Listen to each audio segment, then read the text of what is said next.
Hi, Juliette.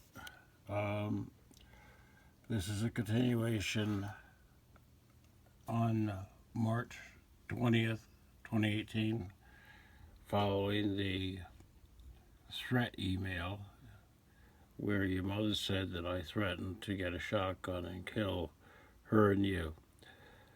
Um, this was the first indication that something was very wrong. And it also, unfortunately, is a circumstance where your mother lied. And I'll tell you why she lied. She lied because just having a threat against her would do nothing but keep me away from her and let me keep visiting you. So she had to include you in the claim to keep me away from you. And that's despicable.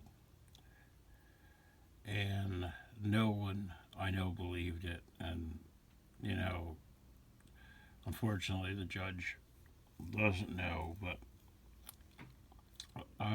eventually I pressed your mother time and again to say, you cannot say I ever threatened to kill Juliette, even in a joking manner or even in a colloquial manner.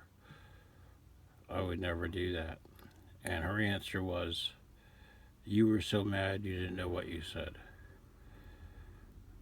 People have answers for everything. And that answer was just so weak that she could never back that up. She got on the witness stand and lied in court. The trouble is, in family court, there's no such thing as perjury. I don't know why there isn't, but it is. And I'll say one thing right now before I read any more emails. And I said this in court. I asked the judge before they started interviewing me, I said, why don't we stop wasting time and have your mother and I take a lie detector test? I'm willing to do it. And I would do it today. And I would pay for it. Because I know I'm telling the truth. Would your mother do it? I don't think so. And she speaks for you. Every time she says, Julie doesn't want to see you, Julie doesn't want to read your letters, Julie doesn't want to do this, she'll do anything. You have never, ever indicated to me once that you didn't want to come over here. You never indicated to me once that you were scared of me. You never indicated once that you didn't want to see me. We had great times together. And your mother says, don't blame me, it's your daughter that's saying this. And that is a vicious tactic to use. I want to hear it from your lips. So anyway, one of the things was that we had a visitation agreement after the divorce. And your mother writes, send me a copy of the document that says what our visitation agreement is. I can't find my copy. I have the divorce document, but I think the visitation agreement is on a document called the stipulation.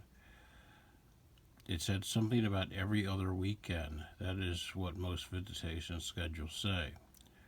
Now I see her having extreme fear of you. I'm not going to make her go if she is in extreme fear of causing extreme anxiety. All right, I have several things to say about that. It's totally irresponsible for her not to have the documents.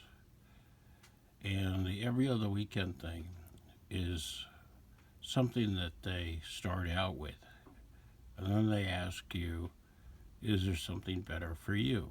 Because one person might work on the weekend and they can't do it. And then the last line, I see her having extreme fear of you. I'm not going to make her go if she has extreme fear or extreme anxiety. That's her. She's putting that on you. You're not telling me that. She's saying that. And I'll tell you this. If you have anxiety over me, wouldn't that be the first thing to address? Wouldn't it be the way to relieve the one anxiety that you have and the easiest one to make go away? If other girls at school bully you, it's a lot harder to make that go away. But teachers yell at you, that's a lot harder to make go away. And think of all the other things that bother you. This is the easiest thing to do. But your mother insists that I am causing you extreme anxiety. Am I causing you extreme anxiety now? 2 years and 2 months later? Well, we need to find out. And the only way to find out is to put you in a room without your mother, but with some adult we both agree upon, and answer those questions. I always believed that one visit with you would end all this. That you'd be happy to see me, we'd make it up.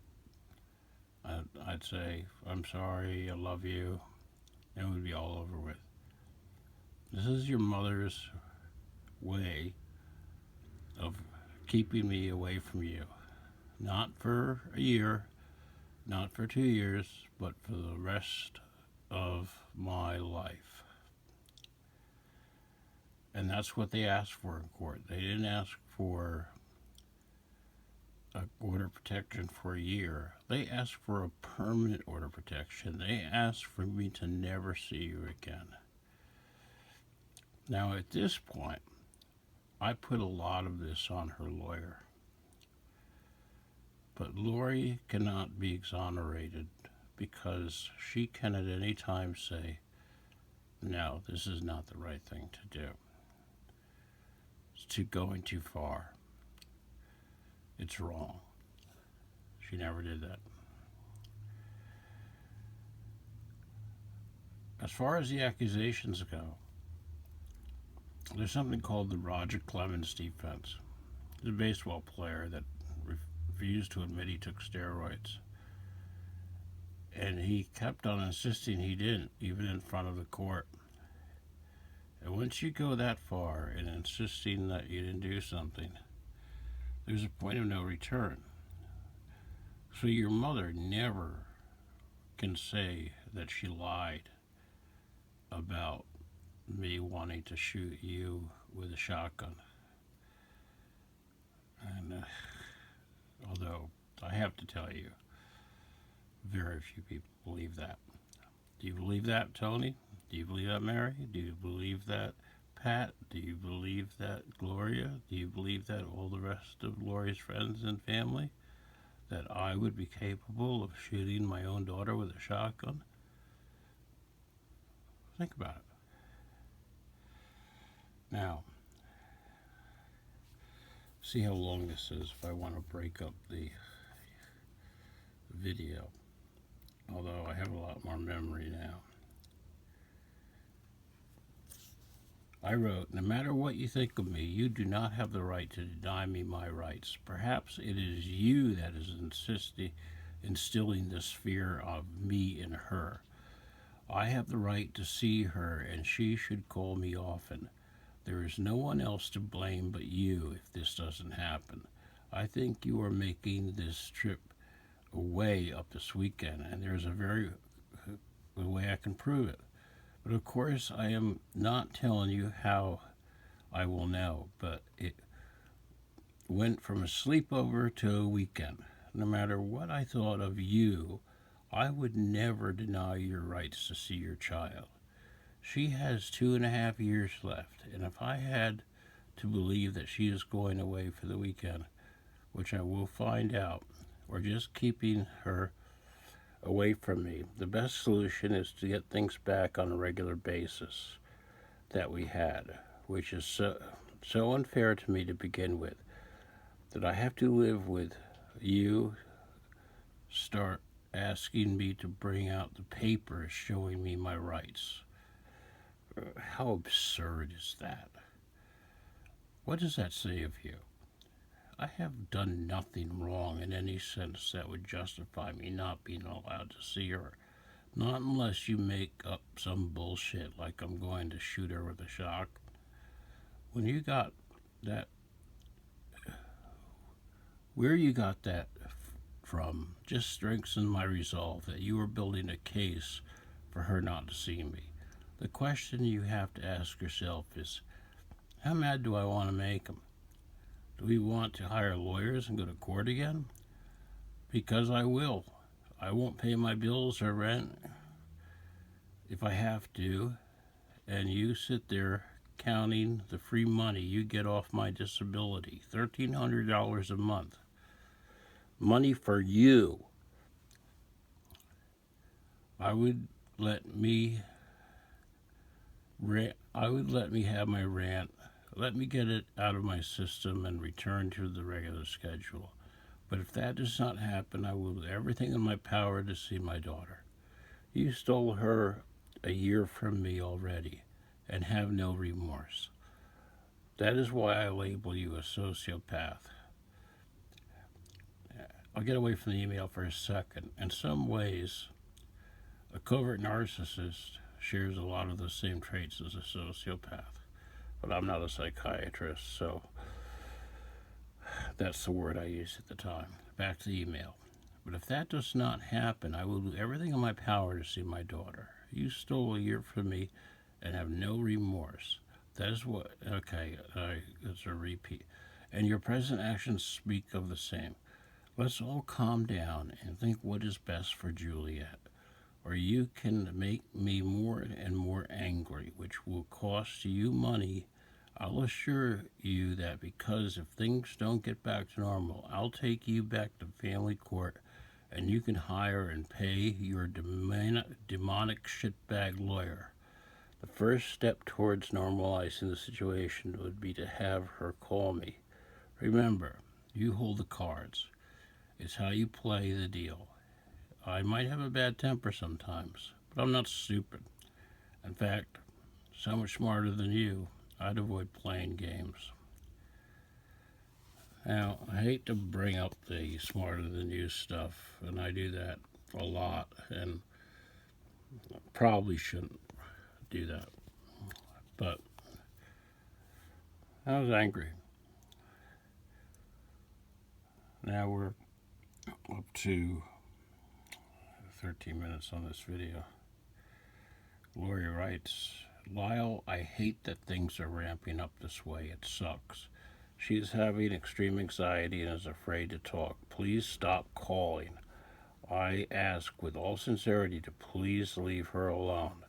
She has a test tomorrow and needs to focus. I ask on her behalf to take a break. Now, this is still the 28th, the day of the fight. You know, this is a long day with phone calls and emails. Then she writes again, read her text to you. Stop calling, please. Her phone just died on top of everything. So she made sure that the phone was not going to work anymore, so I couldn't call her phone anymore. Because remember, I never called your mother's phone. And that was the end of the 28th, although that is the day that she said that she was so frightened in court that she had to stay in a motel with you in Manhattan. And if my lawyer were smarter, he would have asked to see the receipt. And the fact that you went to school the next day, gee, did you get up at 6 in the morning to have your mother drive you in? It makes no sense whatsoever. This is another case, unfortunately, of your mother lying in court. it made me sick to sit there in court and hear her say these things, because I want her to be a good person. I want her to do the right thing. And that just killed me. So I'll leave it there, pick it up later.